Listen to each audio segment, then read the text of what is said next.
Savian in 1, Obuka in 2, Savian in 3, Vosel in 4, Momento in 5, Gaspari in 6, Frigo in 7, Voltan in 8.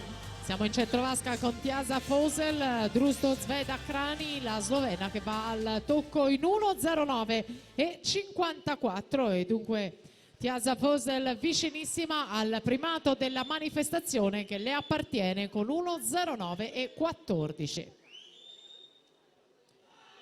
In archivio la rana assoluta femminile, parte quella maschile, Franceschini in 3, Corrà in 4, Geronazzo in 5, Sbaiz in 6 alla partenza.